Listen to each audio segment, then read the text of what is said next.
This is the Radio on the Go Business and Industry Report from agriculture and trade organizations to Main Street and industrial employers. With this week's conversation, here's your host, Shawn Dietz. John Latham, owner of Latham Hi-Tech Seeds, Alexander, Iowa. Thanks for coming on and visiting with me today.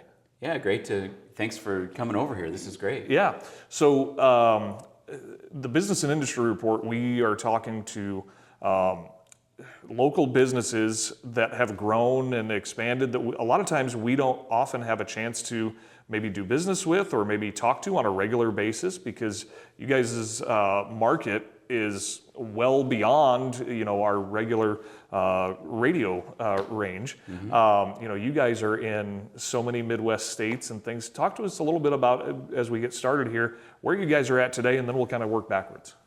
Yeah, we're in 7 states altogether now. Iowa, Minnesota is kind of our core, those Sure. two, and then we get over into Wisconsin, and then we get over in the Dakotas and Nebraska, a little bit of Illinois, but really Iowa, Minnesota is kind of our core area. And so Latham Hi-Tech Seeds started as a family company, still is a family-owned Mm-hmm. company, and talk to us a little bit about that history. I understand your dad and his brothers kind of got this whole ball rolling. Yeah, my grandfather got it going in 1947, and he was just a farmer in the area, and there was oat smut back then, and so he was trying to figure out a way to get through that whole situation, and so he went and got a cleaner. I think it was in Michigan is I've heard the story before many times, and then came back and then cleaned oats in the area here for farmers, and that's kind of how he got his start with a little granary here we've still got, and his old office is still here too.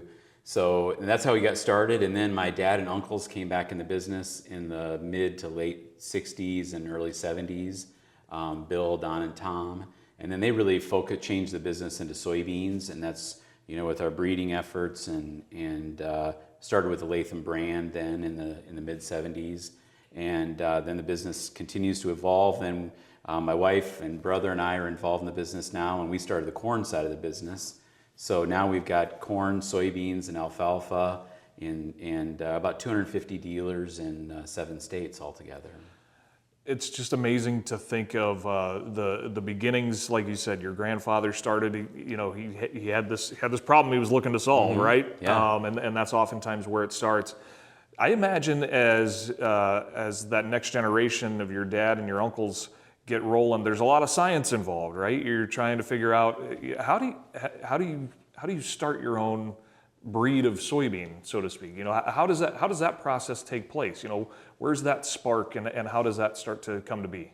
Yeah, I think it was my dad actually back. He came back and he worked for, he was in the Marines for a few years, worked for Monsanto down in Louisiana, and then he came back, I think it was 1966, and then actually my grandpa had started working with some other companies on a breeding effort, kind of combined, and so that effort kind of took off in the mid to late 60s into the 70s and even into today. So that's, it kind of started with a collaboration of other independent companies like us that all kind of had the need. And, at the time we were working with a lot of public varieties, but private varieties was kind of starting then. And so we were kind of on this cutting edge, I guess, at the time of starting, private label varieties. And so, yeah, it's been something my grandpa and dad and uncles really took the ball and ran, or we're fortunate, otherwise we wouldn't be here today. Well, and then your generation, yourself, like saying and your wife, you guys have kind of taken it and expanded it even farther. What was that process like as you guys were talking about, okay, we're doing great in the soybean space, but I'm interested in learning about, okay, to stay competitive, maybe you decide we need a corn offering. Alfalfa is interesting to me. So talk to me a little bit about that product diversity that has come along. Yeah, the business really changed in the 90s because we had Roundup Ready came about on soybeans. So at the time we had a lot of our dealers were co-ops and retail. That was the vast majority of our dealers then. And then new companies came into the business because of Roundup. You had Asgrow and NK kind of come into the business, and they really kind of pushed us out of some of those retail. So I could see at the time that, it was going to be difficult for us in the retail side. And we still have some good retail dealers today, but the vast majority of our dealers now are farmer dealers. And if you're going to have a farmer dealer, you better have corn or you're going to be second or third fiddle. So, so in 2004 is when we started the corn side of the business, and it's grown considerably since we started. And now we're able to offer full offerings for our dealers. They can sell corn and soybeans, and they can be exclusive with Latham too, where before we had a lot of dealers that had a lot of other brands, and so we were competing within our own dealerships a lot of times. So about, you mentioned all the states that you're in. How many dealers do you have in that network that you have? Yeah, about 250 dealers altogether. Okay. And all the way from small farmer dealers to some retailers to some guys that do it full time. That's all they do. So it's a real mix and in a lot of different areas. But we've really been able to grow, especially in Iowa and Minnesota the last few years. And so I really consider that our core area. Absolutely. Are you always recruiting new dealers to try to push that area a little bit farther? Yeah, I don't know about pushing it farther, but more concentrated within our area. Okay. You want to be as efficient as possible, and so if you're driving to central Illinois, it's a long ways away, so it's a lot more efficient to have more business closer to home. But certainly we've been fortunate to be able to grow in the north all the way into North Dakota. We've got one of our bigger dealers is up there. Actually, several of our bigger dealers are in North Dakota. So we've been fortunate to grow all the way to the Canadian border, and really fortunate to build some great relationships up there. Yeah, absolutely.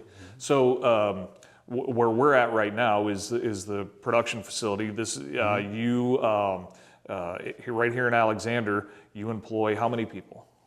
In Alexander, I'd say there's about 20 altogether here, and then the rest of our crew is outside of Alexander, the sales team altogether. So I think actually we have more people outside of Alexander than inside. But because it's tough to recruit people to work out of rural Alexander as much as I'd love it. Right. But, Yeah. So yeah, it's worked out well. We've got some really talented people that work, like our sales manager lives down by Boone. Okay. We've got one of our accounting people lives over in Dike, Iowa. Just kind of a good mix of people that were able to live where they want to live. So it works out well. Yeah, and that's one of the things that I think has in the last few years obviously come to the forefront is there's many different ways to do work.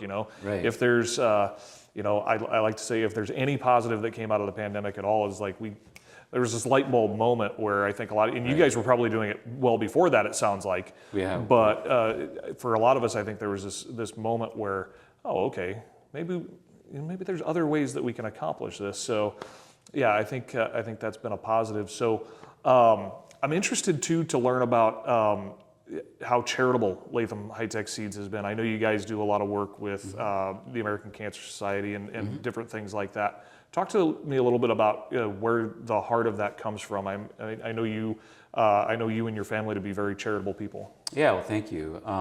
It kind of started from our dad came down with leukemia back in 2009, and he had a 6-year battle, which he passed away in 2015. But we were really fortunate through that. We had some great care that kept him going for 6 years that we wouldn't have otherwise had from the American Cancer Society. He stayed at the Ronald McDonald House some of the time up at Mayo. So we had a lot of people give to us, so we want to be able to give back. And I know there's so many of our dealers too. I mean, we've all been touched by cancer in some ways. So we've started the Seeds of Hope campaign where we give a portion of every bag of certain products that we designate, and they come in a kind of pinkish purplish bag, little different look, but those are bags that we donate to American Cancer Society. So we made a 3-year commitment, which we've fulfilled, and now we decided, well, let's keep it going. We want to continue with this. So we're just choosing our products for this next year, which will be the Seeds of Hope products. It's exciting to hear, I can always tell when something is meaningful to someone. talk a little bit about sports here. You guys are huge Iowa State fans, but when I see the Lathams at midcourt at Carver Hawkeye Arena, like donating a check to the Iowa Hawkeyes, it's like, oh, okay. Or Stead Family Children's Hospital or the American. It's like, okay, all right, this must mean something to them, it right? Does. Yeah, it yeah. does. It was tough at first, but we're all on the same team when it comes to that's for sure. Cancer, that's for sure, and we talk about it every year on Relay for Lifetime. It touches everybody. I mean, it has does. touched everybody. So for sure. It kind of on that a lighter note tip. I also know you to be a big music fan. You're a big Pearl Jam fan. Oh yeah. Talk to me about how that happened, because I think also when I think of a seed company, when I think of rural Iowa, and I think of the owner of a seed company, I don't think Eddie Vedder is the first front man that comes to mind. So, I'm just curious, as a music fan and a little bit of a music buff myself, how did you get into Pearl Jam? Oh, your dad wasn't listening to it. No, he was not at all. And I have my family, I can't get them into it either. But no, I love Pearl Jam. I've been to 4 concerts, and 3 in Wrigley Field and 1 up in St. Paul. And I don't know, I started, and I graduated from college in '92 from Iowa State. And so they came on the scene like 91, 92, so just in college, and then I just kind of continued following them. And then now they got their own Sirius XM radio station, so I listen to that. And so I've just kind of become a junkie over the years. Yeah, for sure.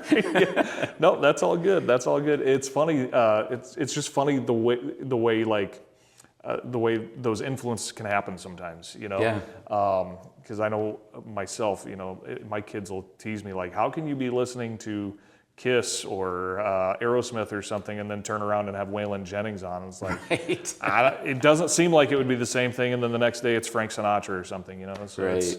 I do the same. I've got a pretty eclectic list of playlist. Sure. Yeah, so let's talk a little bit about coming back around to the manufacturing side. So I also know that you guys are close with your staff. You've got a smaller, like you said, you employ about 20 people here on site. Mm-hmm. And it's kind of like an extended family a little bit.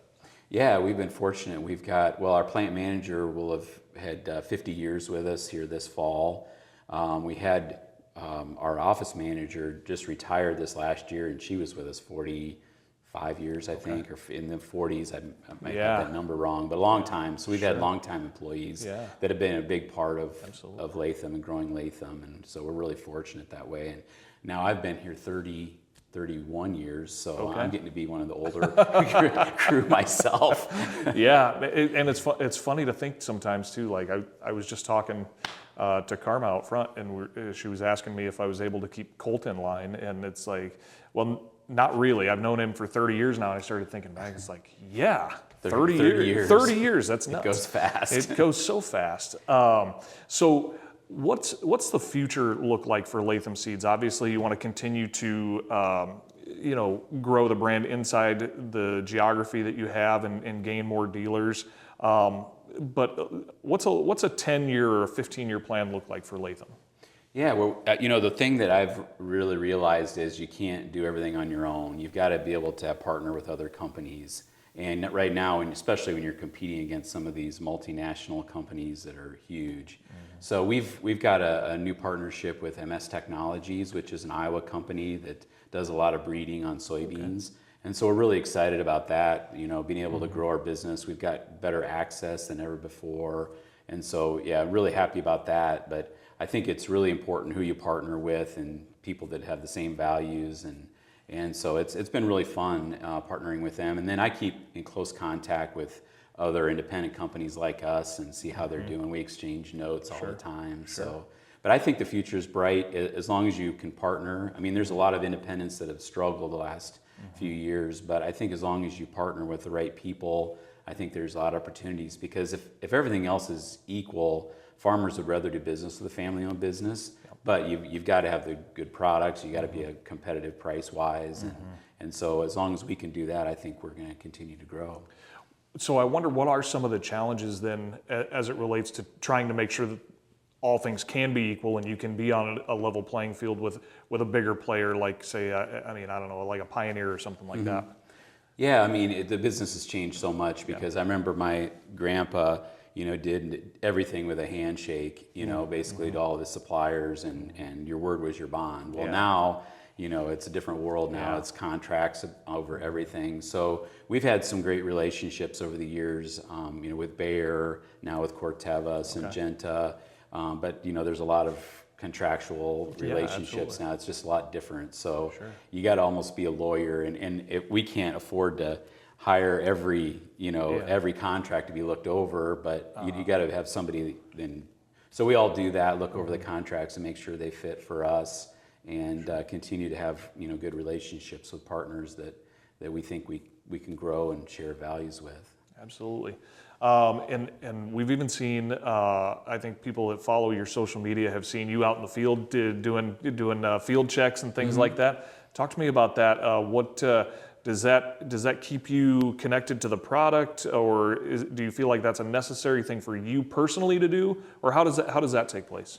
Yeah, this year I've really gotten more involved on that side of things. I've kind of taken the product manager role, which I don't know what my title is exactly, but so I've really been enjoying choosing products, being out in the field more, kind of getting back to my roots a little bit more. So and so yeah, we're going to do a lot of videos. You've probably seen like our sales team is doing videos on how crops are doing and trying to get the word out to our customers. And now we've got a ton of new products for this next year, where normally in the past we might not have announced them until our kickoff, like in August. But now we're like, well, why are we holding that back? Let's get people out and looking at them beforehand. So by the time they get to kickoff, they're like, oh yeah, I know the lineup. Yeah. So we're trying to use video and then training sessions as well to try to do that. And so yeah, it's been a lot of fun being a part of that. Absolutely. As we start to wrap up here, I want to ask about your immediate family. Of course, your wife Shannon, and you've got two great kids as well. So what's that dynamic like? To have everything kind of work and home aren't really separate, really, for the most part. And your kids are grown now; they're both out of school. And right. But talk to us about. I'm interested to hear. We know the trouble that Shannon gets into, but talk to us a little bit about your kids and what they're up to. Yeah. So our son Ian works for Iowa Corn Growers. Okay. In Johnston, and so he's worked there. It'll be coming up a year this fall. Okay. So he's really been enjoying that, meeting a lot of farmers, and so that's been great. And then our daughter actually works for Bintown in Sheffield. Yeah. Okay, great. And she loves kids, animals and kids, so it's been great. And actually the nice thing for me is she's been living at home here for the last year, and when Shannon's gone, it's nice to have somebody around. And we neither one of us are good cooks, but we kind of keep each other company. Between the two of you, we kind of figure it out. Yeah, so that is good. That is good.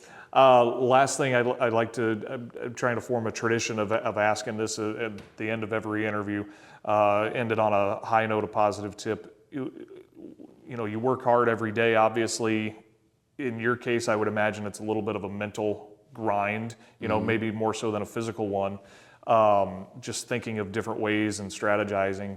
But when you lay down at night, when your head hits the pillow, how do you know that you did a good job for your staff and for your family and for those customers and others that you serve? Yeah, I mean, I think as long as we kind of keep to our values and we do the right thing, we try to do the right thing for our customers and our employees. As long as we do that, I feel like we've done a good job with things, and so I can sleep well at night. And so yeah, no, it's that's the great thing about a family-owned business. I think the values, we want to stay close to them as much as possible. That's more important to us than the profitability side or the growth side of things. And so we want to take care of our customers, our dealers, and our employees as well. John, did I miss anything?